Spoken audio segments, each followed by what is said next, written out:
మొలచింతపల్లి చెంచుతాండాలో ఈశ్వరమ్మ అనేటువంటి మహిళపై నలుగురు వ్యక్తులు, అందులో చెంచువాళ్ళు, ఇతరులు కూడా ఉండి దాష్టికం చేయడం జరిగింది. చాలా కిరాతకంగా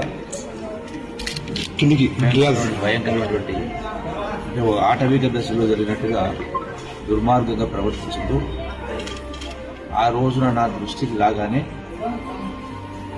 మరుక్షణమే ఎస్పీ, డిఎస్పీ, సిఐ, ఎస్ఐ నలుగురితో మాట్లాడి ఎవరైతే ఈ యొక్క దాడికి, ఆ మహిళపై దాడికి పాల్పడ్డారో నలుగురి పైన కేసు చేసి వాళ్ళ జైలు పంపడం జరిగింది. అంటే కళంకం, ఆనవాళ్ళకే కళంకం, ఇది చాలా జరుగుతుంది దుర్మార్గం. వాళ్లకు 100% శిక్ష పడేటువంటి కార్యక్రమం జరుగుతుంది. రెండవది ఆ యొక్క ఈశ్వరమ్మ కుటుంబానికి ఇంకొకరి దగ్గర పనిచేయాల్సిన పరిస్థితి రాకుండా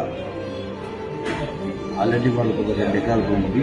దానికి తోడుగా ఇంకొంత ప్రభుత్వం తరఫున ప్రభుత్వ భూమిని వాళ్ళకు ఇచ్చే కార్యక్రమం చేసి ప్రభుత్వం తరఫున 2 లక్షల రూపాయలు ఆర్థిక సహకారం ఇచ్చే కార్యక్రమం చేసి వాళ్ళ పిల్లలు 3 ఆడపిల్లలు, ఆ 3 పిల్లలకు కూడా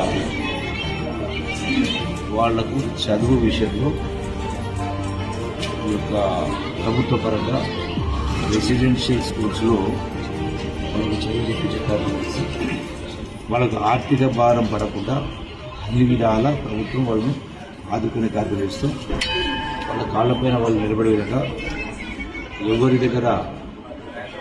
ఎవరి కాళ్ళు పట్టుకోవాల్సిన అవసరం లేకుండా సొసైటీ తోటి పైకొచ్చే విధంగా అన్ని విధాల సహాయం ప్రభుత్వ ప్రభుత్వం చేస్తూ వ్యక్తిగతంగా కూడా మంచి అభిప్రాయం చేస్తూ మొలచింతపల్లి చెంచుతాండాలో ఈశ్వరమ్మ అనేటువంటి మహిళపై నలుగురు వ్యక్తులు, అందులో చెంచువాళ్ళు, ఇతరులు కూడా ఉండి దాష్టికం చేయడం జరిగింది. చాలా కిరాతకంగా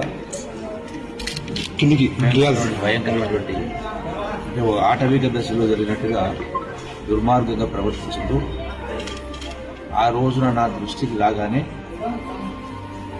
మరుక్షణమే ఎస్పీ, డిఎస్పీ, సిఐ, ఎస్ఐ నలుగురితో మాట్లాడి ఎవరైతే ఈ యొక్క దాడికి, ఆ మహిళపై దాడికి పాల్పడ్డారో నలుగురి పైన కేసు చేసి వాళ్ళ జైలు పంపడం జరిగింది.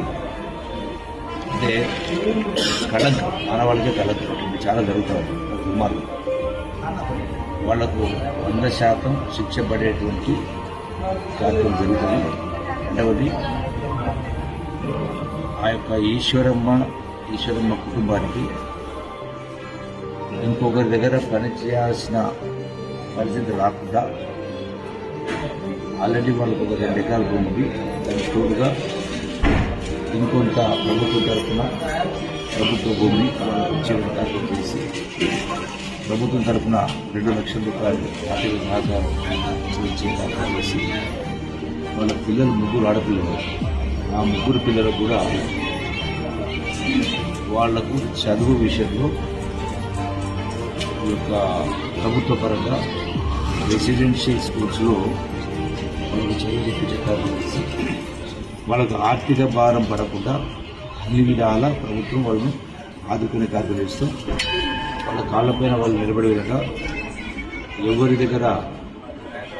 ఎవరి కాళ్ళు పట్టుకోవాల్సిన అవసరం లేకుండా సొసైటీ తోటి పైకొచ్చే విధంగా అన్ని విధాల సహాయం ప్రభుత్వ ప్రభుత్వం చేస్తూ వ్యక్తిగతంగా కూడా మంచి అభిప్రాయం చేస్తూ